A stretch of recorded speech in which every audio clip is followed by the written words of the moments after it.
Yeah, even I can read, and if others wants to read, please type your name also. Whatever, like you decide, Okay, I will Manisha. start. Maybe Mansi can go next and then the others. Yeah. Okay. Sure, sure. I'll just type my name. Yeah. So we are on chapter 2, right? And it is chapter name is Hooked. A Hollywood script lives or dies by its hook. The simple premise that captures the audience, sets the story in motion, and drives the action forward.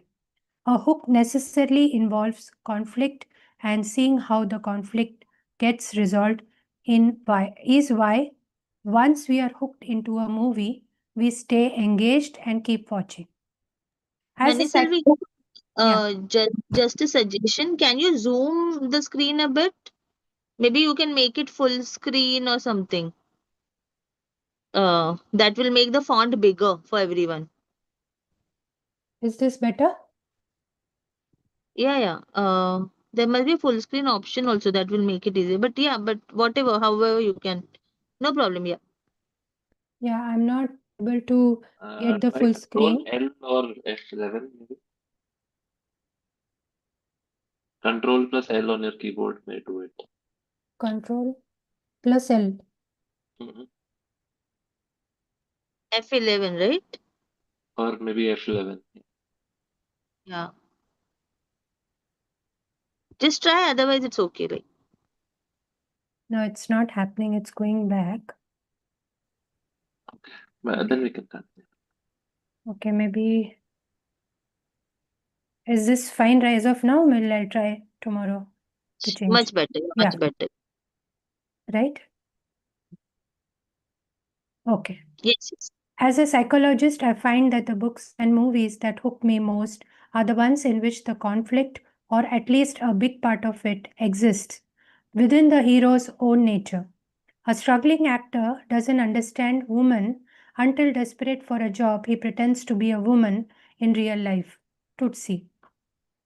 And ingenue fears commitment. Runaway Bride.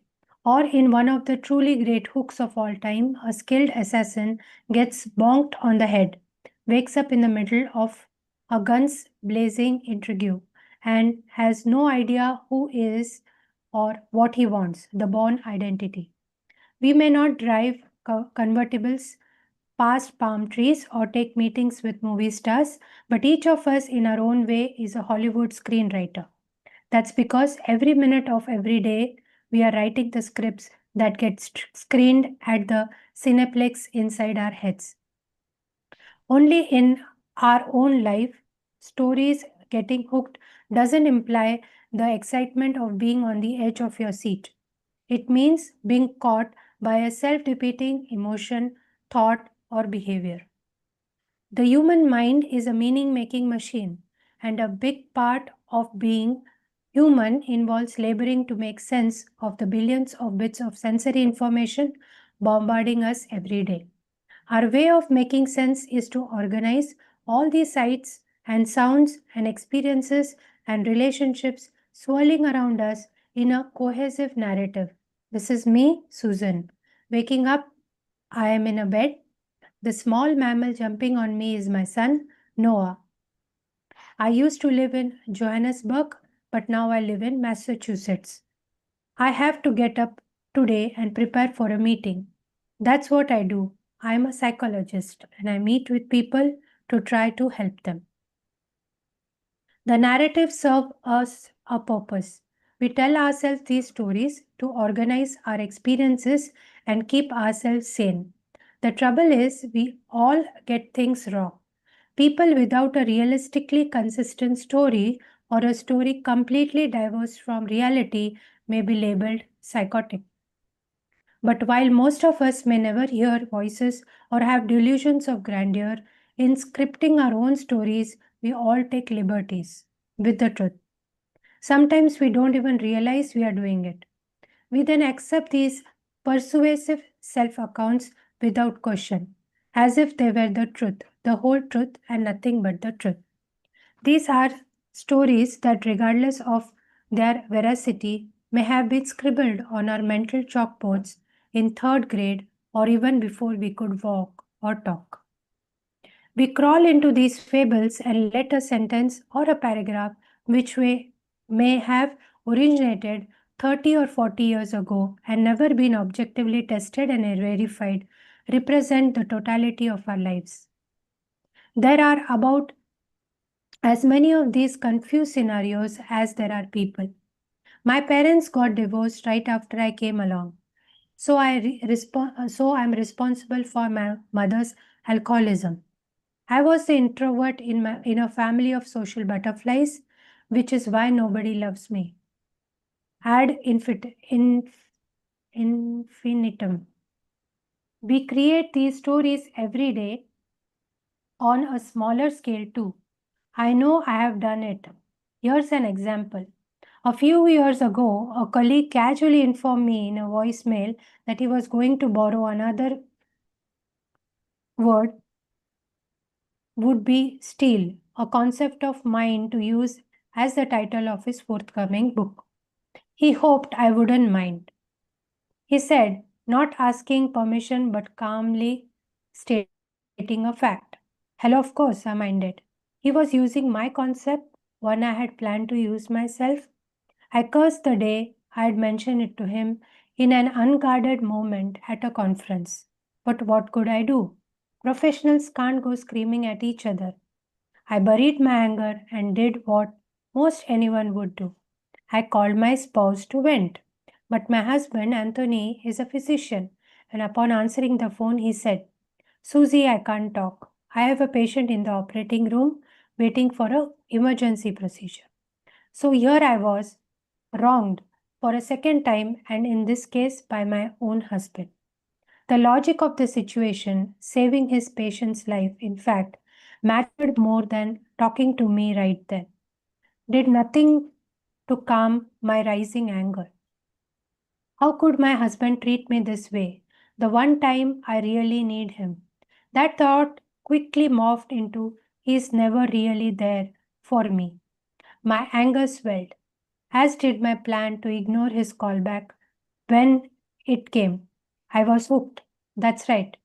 Instead of having a conversation with my colleague in which I express calmly, but in no uncertain terms, my disapproval of his actions, I tried to figure out a satisfactory resolution. I spent 2 days in a snit, giving my guiltless husband the silent treatment because he was never there for me. Brilliant, yes. It isn't just that these dubious, not always accurate stories we tell ourselves leave us conflicted or waste our time or result in some chilly days around the house. The bigger issue is the conflict between the world these stories describe and the world we want to live in. The world where we could truly thrive. During the average day, most of us speak around 16,000 words, but our thoughts, our internal voices, produce thousands more. This voice of consciousness is a silent but tireless chatterbox, secretly barging us with observation, comments, and analysis without pause. Moreover, this ceaseless voice is what literature professor calls an unreliable narrator. Think Humbert Humbert in Lolita or Amy Dune in Gone Girl.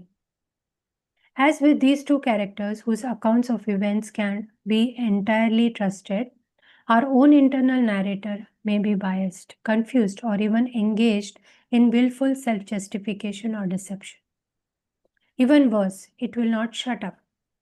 You may be able to stop yourself from sharing every thought that pops into your head, but stopping yourself from having those thoughts in the first place, good luck. While we often accept the statements bubbling up from within this river of incessant chatter as being factual, most are actually a complex mixture of evaluations and judgments, intensified by our emotions. Some of these thoughts are positive and helpful, others are negative and unhelpful. In either case, our inner voice is rarely neutral or dispassionate. For example, right now I'm sitting at my desk writing this book and progressing rather slowly. I'm sitting at my desk. That's a simple thought grounded in fact. So is writing a book. So is I'm a slow writer. Okay, so far so good. But from here, it's all too easy for my factual observations to slip over into the realm of opinion. The story I tell myself could easily develop a hook, leaving me hung up on a dodgy, unexamined idea, flailing like a bass that's about to be some fisherman's dinner. Mansi, you like to take up?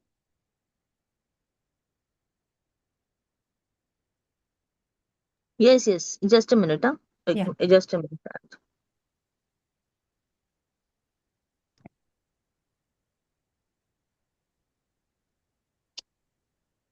Okay, yeah. I'm too slow at writing. Is the self critical evaluation that can all too quickly follow. I am a slow writer. Another, I'm slow than most other writers. Turns the fact based thought into a comparison. I'm falling behind adds an element of anxiety. Wow, beautiful it is done, given. And then the damning judgment to sum it all up. I've been kidding myself about how much I can write before this deadline. Why can't I be honest with myself? I'm done for. Which is a long way from my fact based starting point. I'm sitting at my desk slowly writing a book. To experience just how effortlessly people can slide from fact to opinion to judgment and anxiety, try this brain bouncing exercise. Think about each of these prompts one at a time. Your cell phone. Okay. What do we have to do with this? I Are guess we we have to so just fill in whatever we comes to our mind immediately. okay, okay. Do we want to do it or we just read it? We can read it, maybe later we can come back. Okay, okay, yeah. Let's do that. Your cell phone, your house, your job, your in-laws, your waistline. When you free associate, some of your thoughts may be factual. I had dinner with my in-laws last week, or I have a project due on Monday. But then see how quickly those pesky opinions, evaluations, comparisons, and worries enter in. My cell phone needs an upgrade. My house is always a mess. My job is stress central. My in laws spoil the kids. My waistline gotta get back on that diet. In workshops, I sometimes ask people to anonymously list difficult situations and the thoughts and emotions that tag along with them. Here are some unhelpful self stories that one group of high flying executives recently came up with and the situation that inspired them. Someone else succeeds. I'm not good enough. Why wasn't it me? Working full time, my life's a failure. Everything around me is a mess, and my family resents me for missing out on all of the fun we could be having together. Performing a difficult task? Why the hell is this taking so long? If I had any talent, I'd be able to do it faster. Yeah, scroll up. A missed promotion, I'm an idiot and a wuss. I let myself get cheated. Being asked to do something new, I'm terrified. This is never going to work. A social engagement, I'm going to freeze up and everyone's going to think I was raised in a cave. Receiving negative feedback, I'm going to get fired. Meeting up with old friends, I'm a loser. They're all living way more exciting lives than I am and making more money. Trying to lose weight, I'm a disgusting pig. I should just give up. Everyone in the room looks better than me. And here's a clue to why this progression from neutral thought to fish on a line is so easy. Mary had a little lamb, right? Not too tough. The word popped into your head automatically. What makes getting hooked almost inevitable is that so many of our responses are just as reflexive. The hook is usually a situation you encounter in your day to day life. It might be a tough conversation with your boss, an interaction with a relative that you have been dreading, an upcoming presentation, a discussion with your significant other about money, a child's disappointing report card, or maybe just ordinary rush hour traffic. There is your autopilot. Then there is your autopilot response to that situation. You might say something sarcastic or shut down and avoid your feelings, or procrastinate or walk away or brood or pitch a screaming fit. When you automatically respond in whatever unhelpful way you do, you're hooked. The result is just as predictable as the word lamb that popped into your head after Mary had a little dot dot dot. The bite hook is dangling right there in front of you, and you snap at it without a moment's hesitation. Getting yourself hooked begins when you accept thoughts as facts. I'm no good at this. I always crave it up. Often you then start avoiding situations that evoke those thoughts. I'm not even going to try. Or you may endlessly replay the thought. The last time I tried, it was so humiliating. Sometimes, perhaps, following the well-meaning advice of a friend or a family member, you attempt to will these thoughts away. I shouldn't have thought like this. It's counterproductive. Yeah, scroll up. Yeah. Or soldiering on, you force yourself to do what you dread, even when it's the hook itself, not anything you genuinely value, that's driving the action. I've got to try, I've got to learn to like this, even if it kills me. All this internal chatter is not only misleading, it's exhausting. It's sapping important mental resources you could put to much better use. Adding to the hooking power of our thoughts is the fact that so many of our mental habits are actually hardwired to merge with our emotions and produce a turbocharged response. I think this is the replication of it. Suppose for a moment you're taking a class to learn a new intergalactic language. In that language, one of the figures above is called Baoba and the other is called Kiki. On a pop quiz, the teacher asks which is which.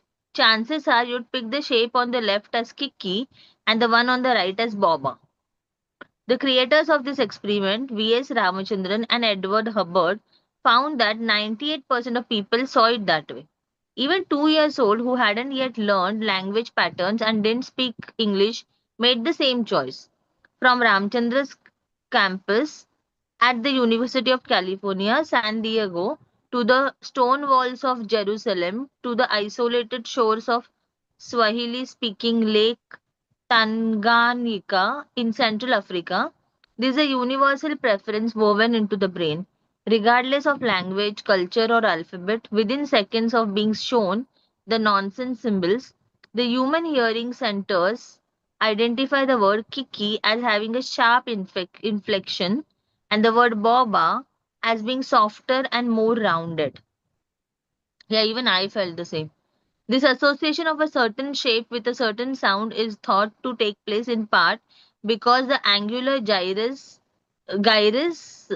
whatever it is, the brain region in which this judgment occurs, sits at the crossroad of our touch, hearing, and vision centers.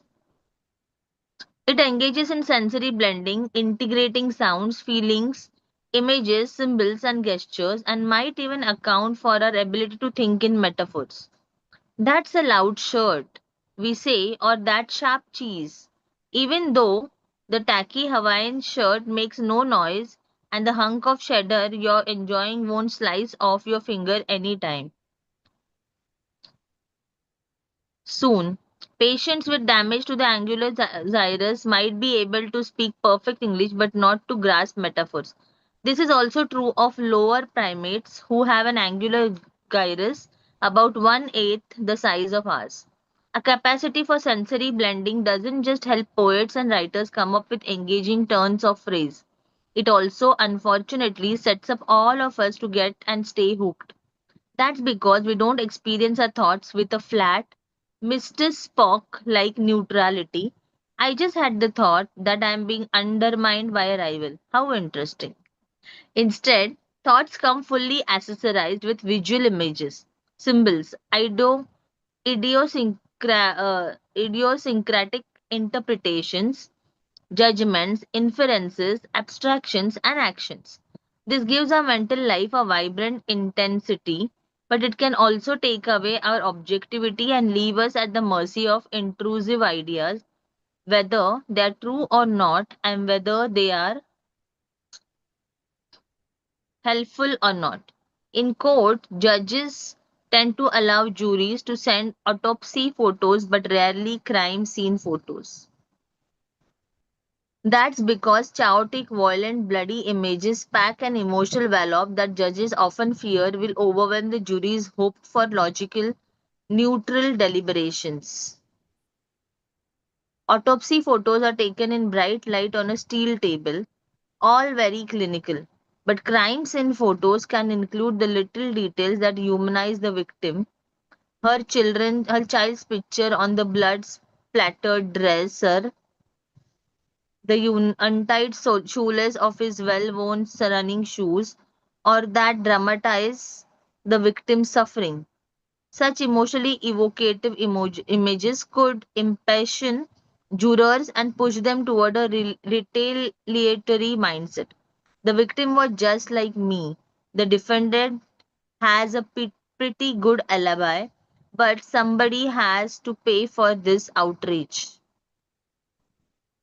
The vivid, technicolor nature of our cognitive processing blended with and ramped up by emotion is an evolutionary adaptation that served us well when snakes and lions and hostile neighboring tribes were out to get us.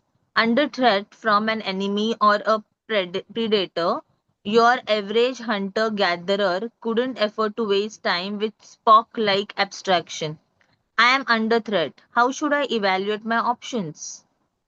The kind of responses our ancient ancestors needed to stay alive required that they feel danger viscerally, grasping the meaning in a way that led automatically to a predictable response driven by the endocrine system's fuel injection process, the fight or flight response. When I was in my 20s and living with my mother for a year, a friend and her boyfriend were raped and beaten in their apartment by a gang of criminals who broke into their home and lay in wait for them to return from a dinner date. Horrific crimes like these were, as I have mentioned, all too common in Johannesburg. After it happened, I was on edge more than ever. One night, I got completely lost driving home from some place and ended up in a very dangerous neighborhood. As I made my way home, I started to worry that I was being followed. But by the time I got home, I couldn't see anymore. I went indoors, planning to return to my car to collect my luggage. About 30 minutes later, as I emerged from the house and walked toward the car, things seemed safe and fine. Then I heard a guttural sound. I looked up. Two men were coming toward me, guns in hands. My emotions were so heightened by my recent hours of fear, coupled with the memory of my friend's attack, that without a second's delay, I started screaming. Loud, colorful, and aggressive profanities tumbled out of my mouth. I am not a prude, but believe me, they were way too wild to repeat here. The men, caught off guard, stared at me in their own fright. I can only imagine what was going through their minds seeing this crazy woman on the loose. Then they scrambled into the bushes where they had come from and disappeared down the road. To this day, I'm grateful to my brain's sensory blending. See, remember, feel, hear, and react all at once. This incredible blending facility, however, also predisposes us to getting hooked. In today's world, thankfully, most of our problems, even most of our threats, are vague and long term. It isn't a snake. It's is my job secure, or am I going to hit retirement with enough savings set aside, or is my daughter so hung up on that no good Peterson kid that her grades are starting to slip? But because of the emotions associated our thoughts, even the mildest slice of life scenarios projected in our heads, a couple getting older, a high school girl in love, become triggers that can evoke an autopilot response of high anxiety, dread, and the feeling of immediate threat. Okay, anyone wants to take this up? It's a new part. Any names? I Yeah, did yeah, not I speak. will do that. Yeah, please, please. Yeah, Rajkumar, okay. Yeah. Here, 1 minute.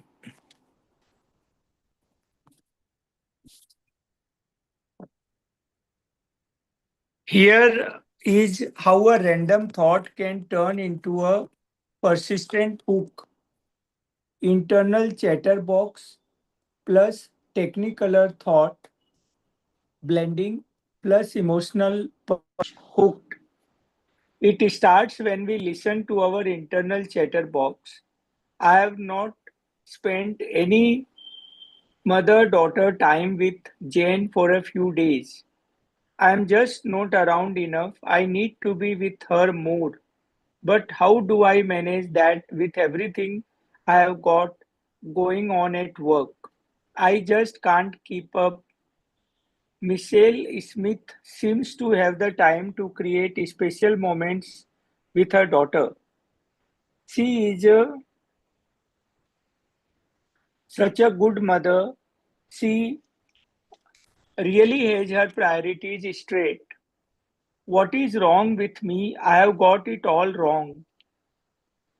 Number two, thanks to Technicolor thought blending, the chatter mixes with memories, visual images, and symbols.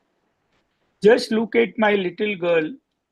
She is growing up so fast, I can almost smell the snake my mother used to make for me when I got home from school. I should bake treats for Jen. I can already see her graduated from high school and living home with that no good Ricky Peterson and hating me. Why is this client emailing me about work on a Saturday? I am going to give that jerk a piece of my mind right now. And no, Jane, I can't take you shopping. What part of I have to work do you not understand? Add the emotional punch. I can't believe I just snapped like that at my beloved child. I feel so guilty. I am going to die alone because my daughter hates me. I used to love my job, but now I hate it. It is robbing me of my family time. I am a rotten, miserable failure. My life is a waste. An emotional punch is just one of the many special effects that give such enormous power to the scripts we write to make sense of our lives. Even when the plot is pure fiction, the poet John Milton summed it up in the 17th century. The mind is its own place and in itself can make a heaven of hell, a hell of heaven. And yet, in the world of punchy aphorisms, there is also if we wishes were wings, then pigs would fly. Meaning that, yes, the mind creates its own universe, but no, we can't solve our problems through affirmations and positive thinking alone. And the fact is, new agey solutions that put smiley face stickers over our problems can make those problems worse.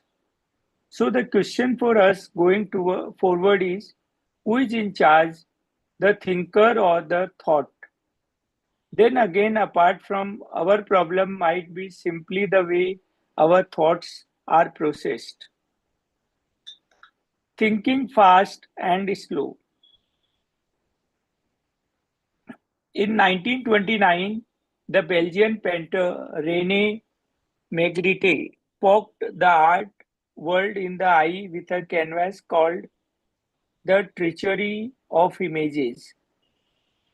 You have probably seen it. A tobacco pipe floats above the legend "Sisi nest pes une pipe".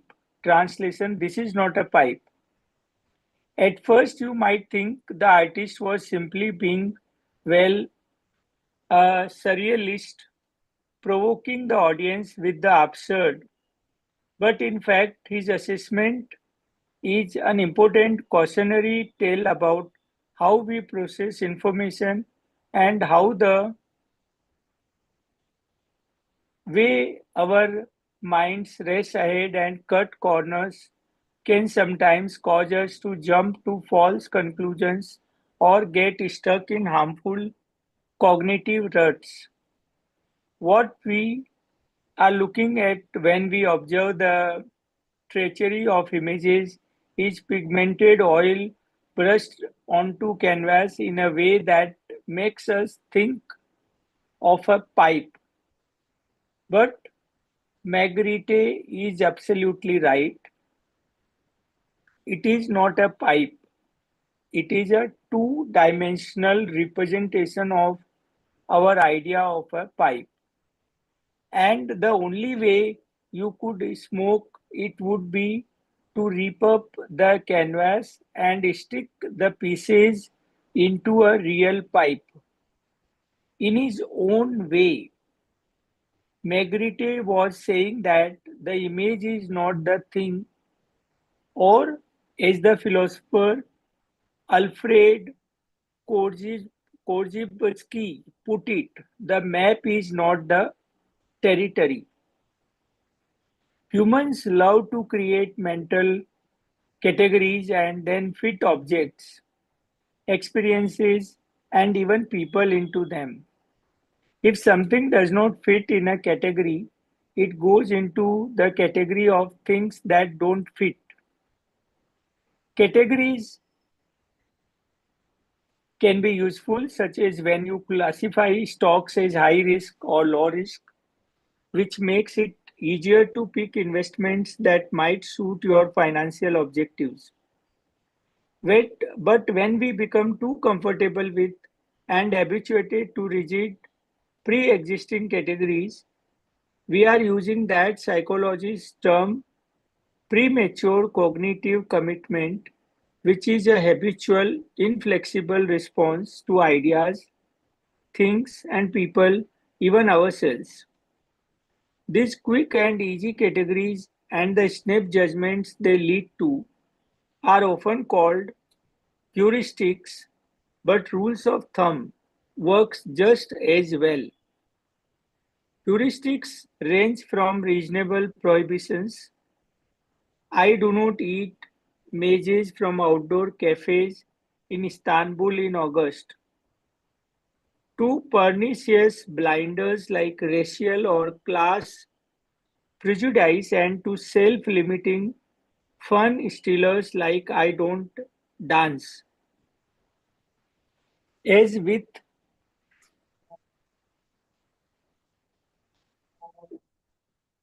1 minute. As with the tendency of our thoughts to blend with our emotions, the tendency to fit what we see into boxes for easy sorting, and then to make quick gut decisions about them, evolved for a reason.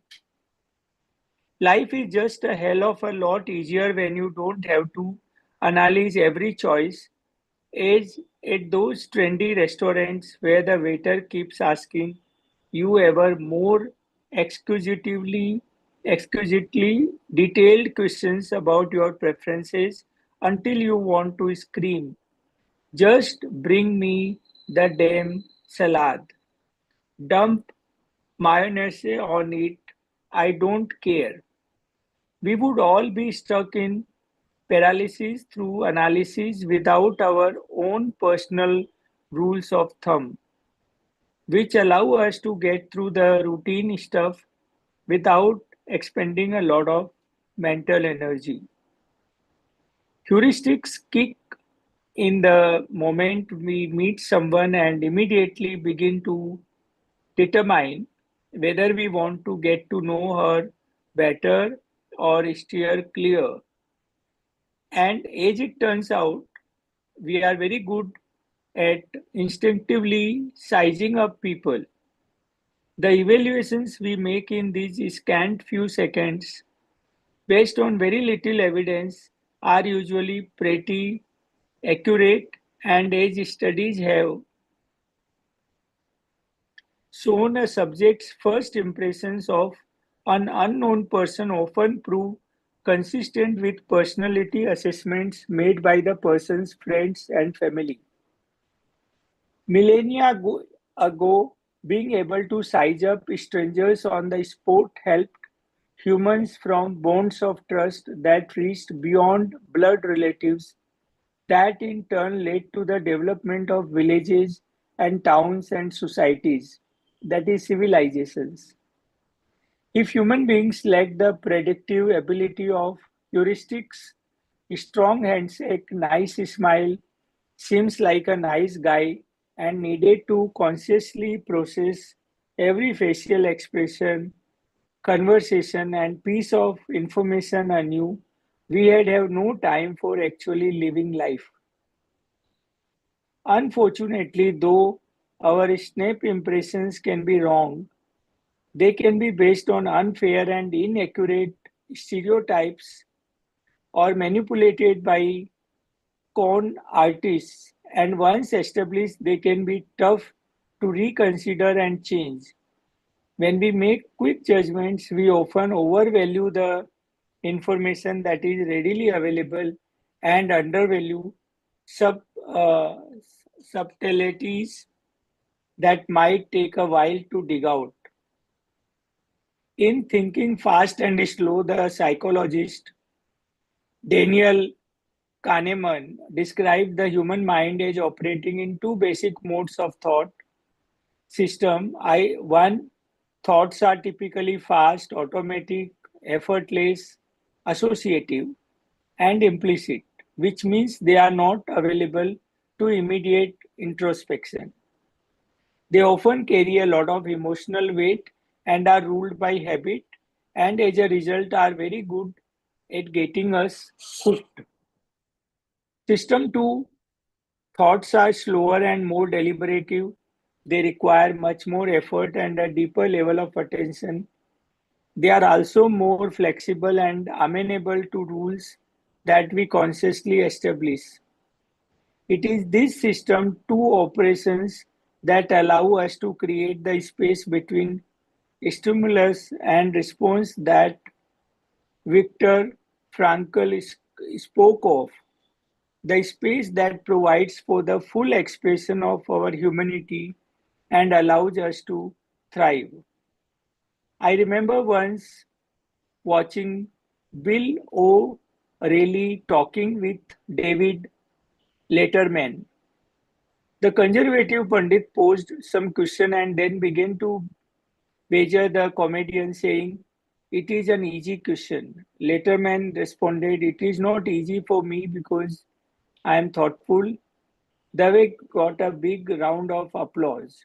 As mentioned, quick, intuitive system one, thinking can sometimes be powerful and accurate. Dr. Gerd Giesinger, the director of the Max Planck Institute for Human Development in Berlin and one of the scientists whose work was discussed in Malcolm Gladwell bestseller Blink, is a social psychologist known for his work on intuitive thinking. He describes these kinds of gut responses as something of a mystery. Even to the person feeling them, all we know is that Sir, there is. sorry to interrupt. We will stop here for today so that we reflect back on the pages that we have read so far. Thank you. Thank you. Thank you. How much is the chapter left? Just curious. Actually, more 7 pages are there. Okay, So we okay, will okay. not be No able to problem. No, complete. not a That's problem. why. Just Right. just wanted to Yeah, know. that's Yeah, right. no problem. So any reflections, anything that stood out in this chapter that we read so far? Anything which resonated with some incident that you all had recently? Anywhere you could identify yourself in this? I, I joined for the first time. I had one query, if I can ask. Yes, sir, please go ahead. the emotional agility and emotional management, I think these are two separate concepts. So this book covers what areas as a emotional agility? I think both talk about emotions.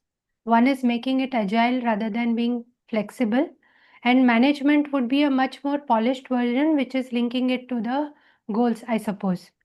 So, this primarily talks about how do you become more flexible in the way you are approaching your emotions. So, it talks more about the flexibility part of your approach towards emotions, the way you are looking at emotions. So, this both things are primarily focused here. Okay, thank you. Do we have PDF of this book in the group? Yeah, I've already posted. Okay. I'll see to it. Thank you. So anyone You else wants to if share? you want the PDF, you can just DM us or someone. Like Yeah, we I can can send also it to you across, not a yeah, problem. or we can reshare it. Yeah, no problem.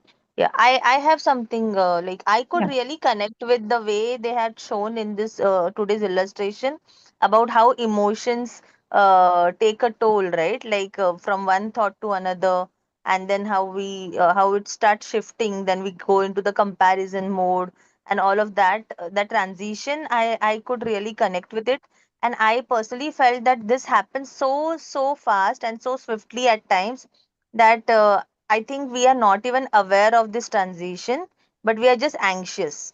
By the time we realize the like, I feel it's like the first thought, and then directly we can feel that anxiety or whatever we feel because we have already processed the other stages very super fast, like in a fraction, or maybe not even giving it a thought as such, but it just happens.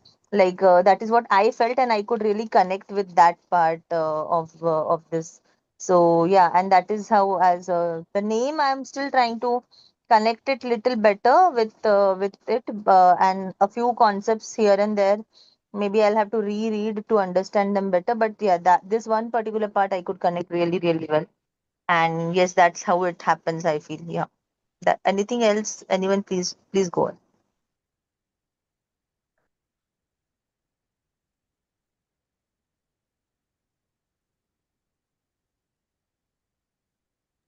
No one? Mansalvi, could you share yesterday's Word document which you prepared, if possible? Okay. I can share, but you see that No, not it share. has to Share be means share on screen. Sharing on screen. on screen, is it? Okay. Yeah. No, not a physical copy, just on screen.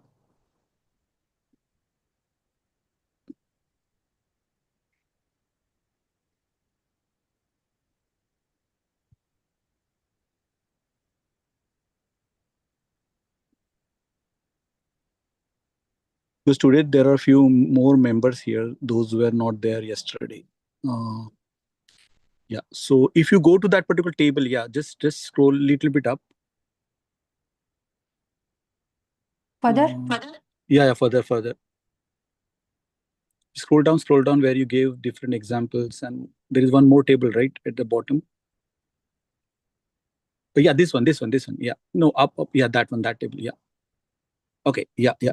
Okay. So for me, yesterday's session again, today I joined a little bit late. But why profound is the very core you, Mansur, we touched yesterday. The whole book, whether it is agility or management, the very first thing is to understand what are the emotions. Management. Yes, we will learn some methods. We learn methods from different uh, information sources. Agility, yes, this book will address that, but very first thing which we discussed yesterday is what are the emotions, because this is very complex subject actually. Just Mansi mentioned that everything happens, and at the end we come to know that, this thing happened and all that. But yesterday's discussion, this table you shared, Manselvi, this is very key to understand what are after emotions. We discussed yesterday emotions and feeling. You just use this word. Everyone uses in the word in our group. Someone, Dr. Hindism, she shared the image, like in schools also, emotions and feelings are exactly the same. But what we discussed yesterday, no, they are not. Emotions are the physical, the sensation that we get, like heart rate, which is good. You mentioned that in a table. Feeling is basically, yes, you understand that, okay, what happening inside you. So you label that I'm anxious, and then emotions is basically, as you know, your physical reaction. Okay. So yesterday you gave one example, nice example, that is, suppose you are in a garden and dogs comes in front of you. Okay. So what will happen? Simply, the heart rate will increase. So that is the emotional reaction.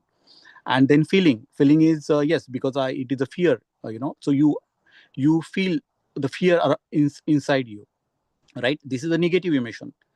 Positive side, another example, if you say, if you are going in the same garden to meet your loved one, okay, for example, your fiancé, in the same garden, and she comes in front of you, okay, again heart rates increases. Again, I can share this you, because yes, I did love marriage, so I know that. So your heart rate increases now. Okay, so what your body feels? Okay, your body has a same heart rate increases, but it is a love feeling.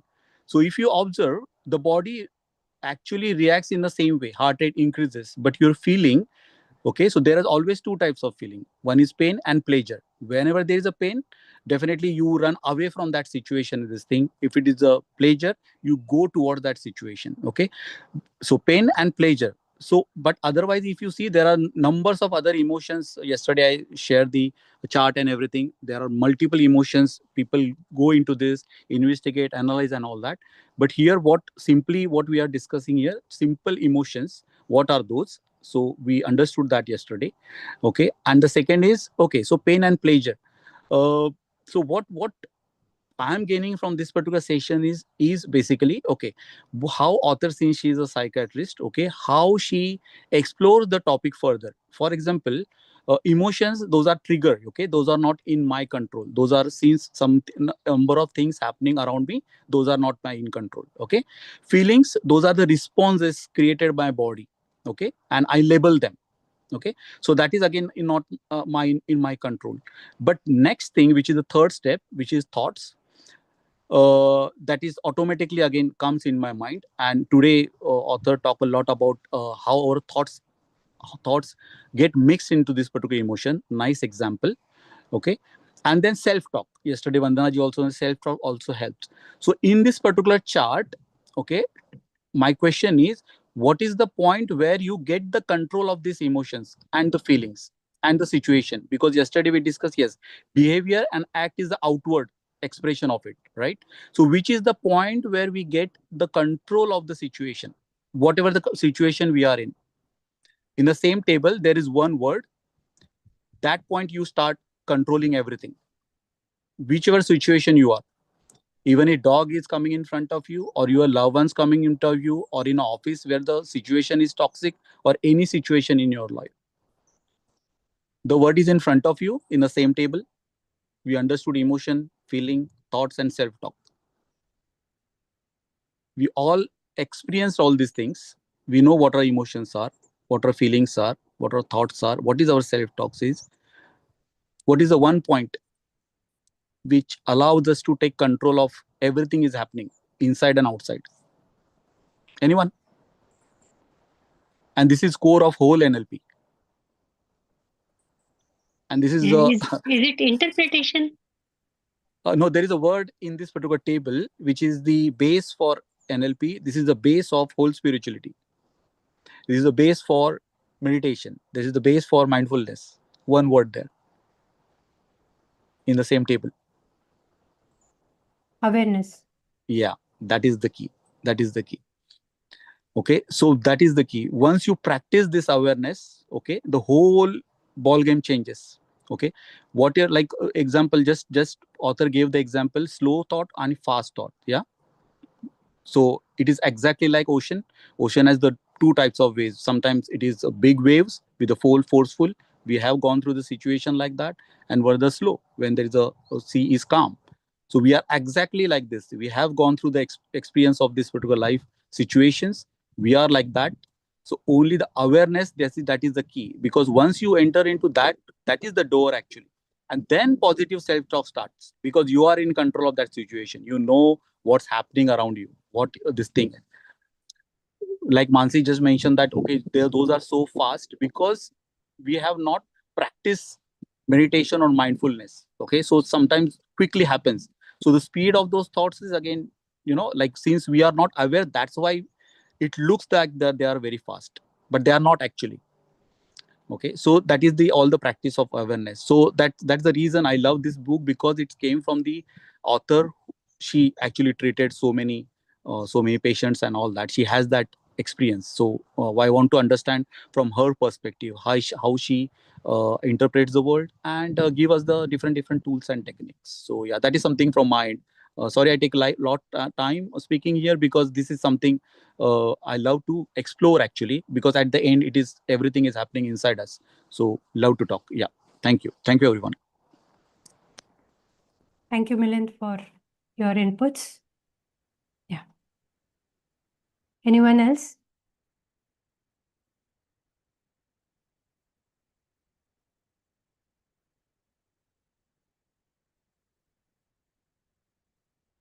Okay. So see, today's chapter, what stood out for me is she started in a very normal way, and we can see even it is not that she doesn't behave as normal people.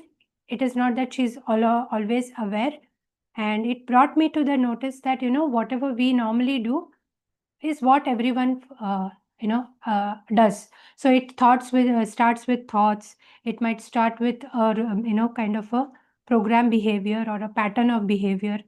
So the author starts with the example that how the chatter that we keep on thinking in our mind, how Mhm. it evokes certain emotions, and how all that cascades us and takes us away from the reality that we should be looking at.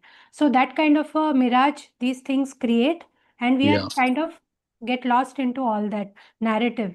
So I feel so and so because of Yeah. this because of we fill with something random which may not be close to reality. So that is what these examples are bringing in forth. Then the example she gave about which is kinky and which is the other one.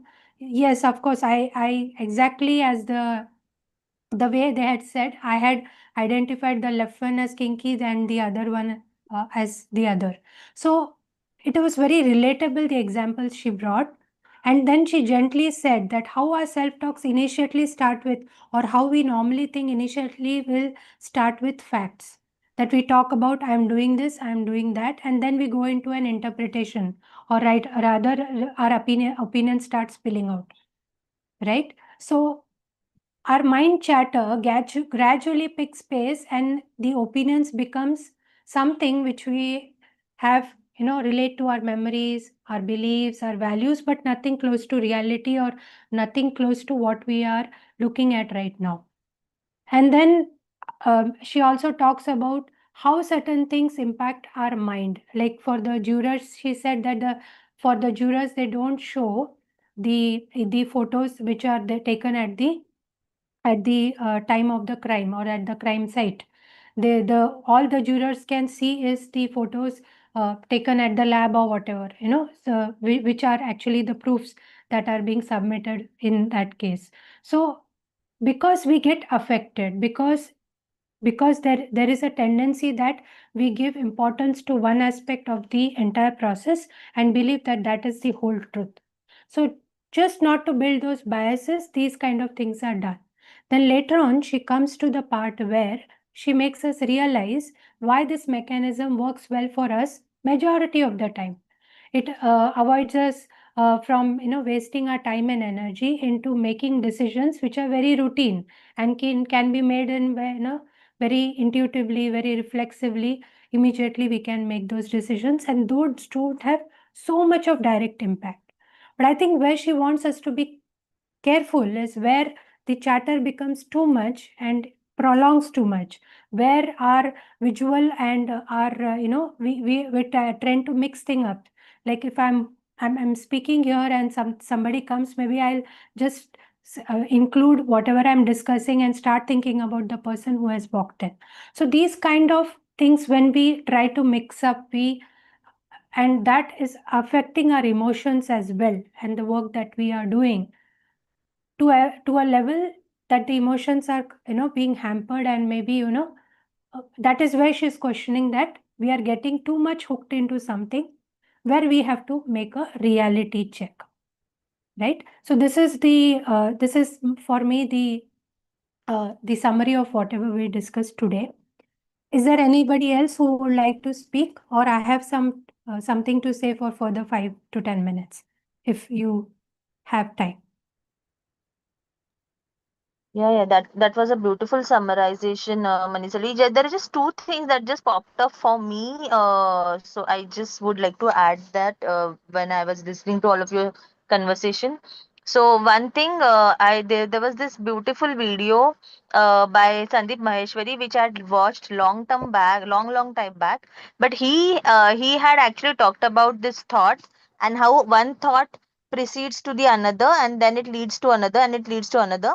And he had just suggested a simple mindfulness exercise, where he said, like, when we see that we are our thoughts, we are feeling a certain way, and we don't know why we are feeling it a certain way. A process is like, you just start backwards. Like, for example, whatever you're feeling right now, just think in your head, like, what is the thought behind that feeling? What are you feeling? Are you afraid? Are you scared? Whatever it is. And then just go backward, like going reverse, like, what thought led to this. So then you catch the earlier thought, then you catch the earlier thought, like going from the tail, catching it one by one. And that's how he says, as you process this, you can go to the root of where is the thought coming from. So it's like basically what the author explained, the reverse way of being able to identify that. So that is one thing, maybe that puts us in awareness. So that was one thing. And the second insight which I felt about that kinky and bounce or bound, whatever that word is. So what I felt like, why we are associating it the other way around, is because of the structure that is shown, and the word, if we actually look at the letters as form. So ki, whatever letters are there in that form are very sharp, they're very angular, whereas the other word has very roundish letters. So b, o, d, all of that. And that is how we are all visual people. So I think it's because of that. So just these 2 points that just came to my mind while I was listening to all of you. So just wanted to add that. And yeah, I'm done. If anyone wants to speak, they can. Otherwise, Manisali, you take us through whatever you have in hold for us. Yeah. So basically, I want to put forth a point, what is that? How is that one event happens and two people witnessing that event interpret the event in two different ways, right? I think that is what is also being said in the book, that we all draw from our reference point, our lenses that we have. So today, I'm trying to answer this question as to why an event in itself, it is neutral. It's neither positive or negative per se. But when viewed by the viewers or the people who are witnessing or part of it, their views differ. This reminds me of one example I had in one of my sessions. The lady had come in and she was talking about a situation where she was hunting for a job and her husband also was looking for a job. Both were in a good job, but they wanted to, for growth purposes, they were looking out for next level job. So she had a typical issue, and I was so surprised to see that, because she was said, I'm happy that way, there is nothing to bother. But I noticed one thing. For me, when I'm looking for this job, it feels as it's a very difficult task, and I always have a lot of anxiety around what will happen, whether things will go on fine or not. On the other hand, if you look at my husband, he's also looking for a job, but for him, it seems to be like a take it easy kind of concept. So I said, okay, so so it was a mutual friend who had approached, and I was just trying to casually understand what is the side of the story. So what we understood is this lady, her background, she came from a household where everything was very tense, everything was taken very seriously, and everything was immediately given a feedback in more critical manner. So she always had that anxiety in her because she wanted perfection, and she also always wanted whatever she desired, the maximum effort she should put, the hard work she should put, and she should somehow achieve it. So this was her brought up, the way she had brought up, and that's the reason the anxiousness seemed to be more closer and feeling good for her. It was feeling that she was okay with the feeling so far, but when there was a comparative case of her husband who is in the same situation, but she could sense his reaction coming out very differently, that is where it struck her that there is another possibility to it. So now she wanted to understand, how do I get into that, right? So to cut the story short, her husband was brought up in a family where it was very open. It was open to dream big, and it was open to take your chances, and it was even okay to fail. So it was very open, it was very encouraging, and it was very warm kind of an atmosphere where he was brought up. So it is nowhere going to happen in one single day. She's going to, get transferred into that kind of a zone. But what we could highlight and understand is certain key steps, which small steps she could take. One was a bit of anchoring when she was getting anxious. She could think of some kind of a positive thought she can hold to, and so forth. We try to come out, and she is pretty okay right now. The immediate awareness that she got that there was a difference in the background and there is a second possibility she was looking at was totally very fulfilling for her at a awareness level itself. So she was till then into a very comparative, competitive thing, that why it is not happening for so easily. And once she could understand the way they are looking at and approaching and behaving is different, she could realize that, okay, there is this difference of perspective. So that is what I'm trying to bring out here, that even if the event is neutral as such, how we bring our experiences, our values, our beliefs into the picture is what makes it different for us. So it's the same movie running, but we all feel the different kind of emotions emerging from us. So that is where I have labeled this topic as a reality check. The reason we don't look at reality as such, as plain as how it is to be taken actually, is because there is a certain life to the way we live it, and there is a certain lens that we look into. So there is this famous example one can think of is the six blind men and the elephant. So you might be aware of this story as well, that these men went, and since they were blind, they had to touch the elephant and try to make sense of what is an elephant or how does it look. And each had, as it's shown in this picture, it's a fan, it's a spear, it's a snake, based on whatever they were holding and whatever they touched. So none of these blind men can be absolutely said as to be wrong, but none were right as well. So why is that that we look from our different lenses? When we look at from different lenses, we create an internal representation of the world. It is not exactly the reality, but we will build a world, or we build a map out of the external world. This is called our internal map. How is it shaped? It's shaped by our beliefs, by values, with the concept of self. That is, how do I look up to myself? It's basically what I think I am, my identity, what I feel as a reference point, whether I am a businessman, whether I am a speaker, whether I'm a writer. So how am I labeling myself? Do I label myself as a successful person? Do I label myself as a very happy-go-lucky person?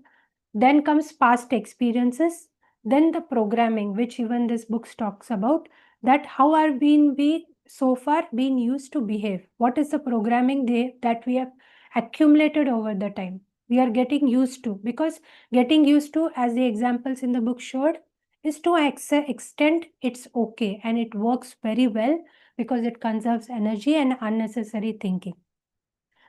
what we think of about a particular situation is our reality alone. It is unique and it is personal. It is not the territory. What I refer here as the territory is from the concept of map is not the territory. So map is our interpretation of the territory, which is the event. So there is possibility that we would have filtered out certain aspect of the event just because we are used to doing that. Okay, so this kind of filtering that we do and create our own reality is the make that we have. That is, we create that reality for ourselves. So this is the first reason or the most important reason why there is a difference in we looking at the same event and coming out with different answers or interpretations. Your intake. Now, your intake is basically the way you focus on things and filter out rest of all the other things. This is what you focus or pay attention to. Your filters and selective attention decide which part of the environment you take in. Because you make shapes, you intake, two people can witness the same event but notice very different details. For example, if I talk about, say, spirituality, maybe Milinji would be happy, maybe Shilpaji would be happy. If I talk about, say, technical things, maybe about, tech savvy things, maybe Saurabh would be happy. I'm just taking names, just give an example. And if I talk about, say, something, basically about students, about teaching, about learning, maybe Deepa would be happy. So these people will focus on their areas of interest much more than the other aspects if maybe being discussed here, right? So that is where our need, what we are needing, what we are valuing, what is our goal, what is our purpose, and what are our interests, passions, these all filter out the remaining outside, because that is not we are looking at and that is not what we appreciate, right? And then there is your interpretation, that is your take. Now when I make a complete interpretation, it is also based on my observation of the event, the history behind that I carry, the values I have, the beliefs I have, and also if there is some lacking information, I will make my own meaning. That is, I will make some assumption and then I will create, this is my opinion about the entire situation. That opinion will have this meaning making, some assumptions, filtering systems, that is what I'm intaking and what I'm used to intake, and that's how my meaning will be created, right? So far so good. Anyone has any questions? No, I just loved how you have put it all together, Maniselvi. The rhyming words make, intake, and take are so easy to remember, and they're beautiful. Like actually, so I loved it. So thank you for sharing that. And that elephant story is also so relatable. Yeah, very true. It's such a common story, but yeah, you connecting it with, we all have our own model of the world. Yeah, it's very, very true. Thank you for sharing and adding all these valuable things. And I'm loving this style of yours, how you have just raised the bar for all of us as we are reading together. Yeah, thank you. So anyone Yes. else or should I move Yeah. ahead? Thank Please. you. Thank you so much. Very beautiful explanation and interpretation. I loved it really. Yeah, thanks. So should I move ahead?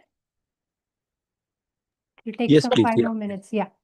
Yeah, So go ahead. Yeah. when I make this meaning, when I'm filling it with assumptions, when I look at some other person, so there is some kind of a bias or there is some kind of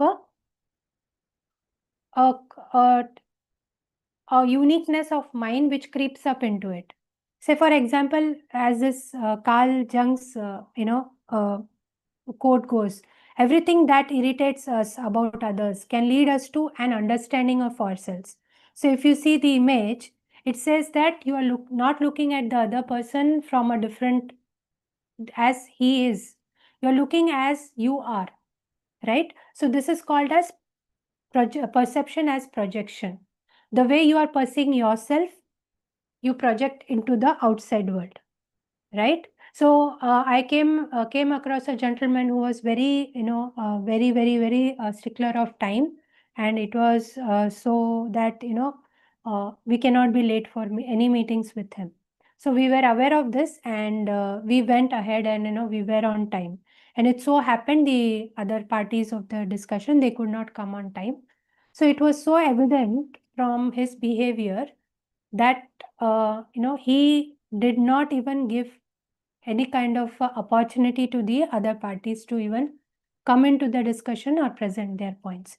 So what I'm trying to say is, whatever you follow, you feel that these are my strong beliefs, values, or any kind of unresolved issues also, you tend to project it on the other person. You want to see some commonness with what you are in whatever you look around. So that is what is this Cree principle, which we have to understand, that this also creates a bias in our mind, and we do not look into reality as such. We modify it. We modify it to our extent, right?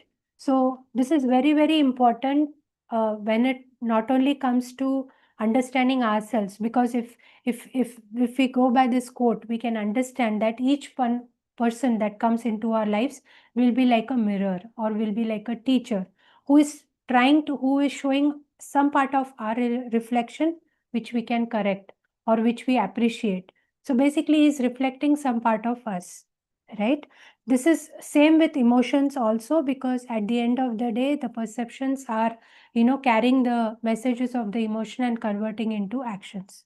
So your emotion reactions come more from your internal map, that is your personal worldview and emotions, than from the external person or objective reality, the territory, right? So this is most important when you assume certain things about people, when you actually are looking into people, and you are actually maybe spreading some hurt, or you might be spreading some love. So you decide what you want to spread, and that is what one should be very mindful of, right? There is this famous story of the monk, the empty boat. I think many of us would have heard about this. Instead, I would just try to tell a small other story. So there was a owl in the forest, and he seemed to be the wisest and full of wisdom. So any animal who had a problem would come to the owl and ask for solution. So he was very keen in helping people as well. So one day a deer came to the owl and said, there is a monster in the lake. I just saw that he has red eyes, he has horns like me, but they are a bit twisted and they are darker than it, and he looks really dangerous. So then the owl was a bit stunned as to who is the monster he is talking about. So he just goes to the lake and he just tries to inquire and understand what might have happened. So he came back and he told that you are just looking at your image into the water, and it is the fear that you felt in it. It's your internal fear, insecurity, which you felt into it. Okay. Then there came a peacock, and the peacock also went to the lake, saw its image, and then it was shocked. And then it came to the owl for a solution. It said that owl, there seems to be something very, very abnormal in the lake. I saw another peacock and it was much more beautiful, and it was like very, very pretty, and very like a it was very glorious to see it. So then the owl said, it is your pride that you looked into. It is the same, your image into the water, but it reflected back the pride. So what the owl was trying to say here is, the lake is the same, the image is yours, but what you actually bring to it is what is the meaning that you make. If you see it as a beautiful thing, maybe you are bringing out your love, or you are seeing it more as a critical thing, maybe it's a hate, maybe it's a fear, maybe it's a insecurity, maybe it's some kind of a old chapter of your life which is unaddressed that you're bringing, right? So that was the story. And just to summarize, each person walks into an event carrying their own map, lens, and projection system. The event is neutral until it meets your perception. what you feel is more often about you than the event. So this is why same event, different experience, right? Now, this is just a broad example where I've just said that it's a very common example where people tend to misinterpret people. They send some urgent message and expect an immediate reply, but in the point it doesn't come. Look, the way stories can be built in your mind. A person who is already busy might just ignore, okay, we can still wait. A person who is really wanting and reply immediately would be a bit anxious and starts building stories in the mind. Like in this case, the person felt that, at that critical moment, that person may have seeked emotional connection, and a quick reply would have reassured the person. And in the past, the person had experienced that if there is no response, so maybe that's a disinterest that the other person is showing, or there is a rejection. So these kind of anxieties build into a person just because the person is looking at the event that no response has come. There can be n number of other explanation. The person might have actually not seen the message. Somebody would have seen it. It might so happen the person is busy, so could not respond. N number of other problems, situations. But at that moment, whatever is convenient for us, whatever seems sensible at that moment, or rather immediately we jump into some assumptions which we should avoid doing, right? So why do awareness, the word awareness that even Milinji also emphasized, why is it important? Because it creates, everything seems to be towards a path to understand ourselves better, what you value, not what others told you to value. So try to find out what you actually value, what you actually feel, and not what you're supposed to feel. I remember, we being told you should not cry too much, you should not be too expressive. So these kind of things were drilled into us. But you tend to, try to ignore your original feelings, which you should know. Where your projections are coming from. So are you looking at everyone with love, or are you looking at from a different perspective, right? So this will help us stop taking things personally. There is a curiosity element which we should always have instead of jumping into assumption, which is very, very convenient, right? We have to somewhere break emotional loops because they drain our energy. So we have to be aware of them first. And self-awareness and emotionally balanced we can achieve only when this awareness is there.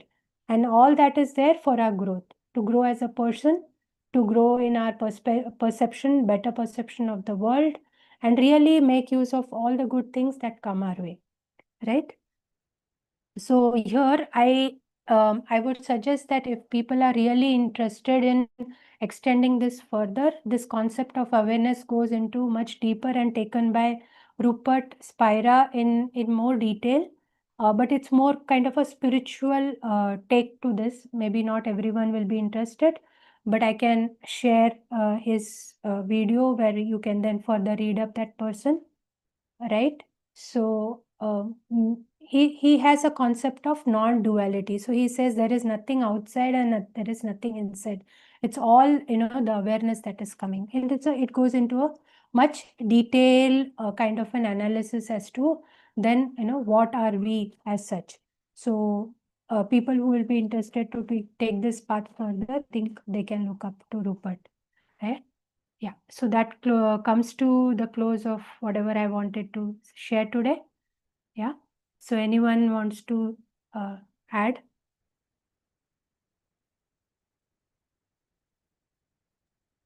Thank you, Manasilvi, for awesome session today. Again, we go into the depth of the subject. The last point which you said, Rupert Spira, yeah, he is the non-duality speaker.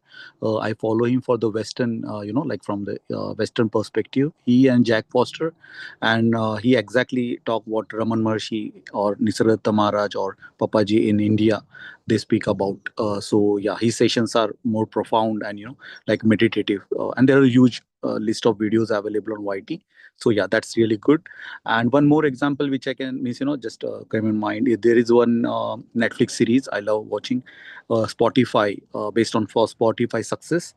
In that Netflix series, actually they showed, there are 6 episodes, but every episode is so shown from the perspective of owner of that company, the developer, IT guy, the technology person, then from the lawyer perspective, and the situations in that whole series is exactly the same, but everyone takes and see the situation from their perspective, and everyone feels that the success is because of them, but they really nicely showed that in a 6 episode. So when you watch each episode, at the end of at the end of that episode, you see, oh yes, the success is because of this IT guy.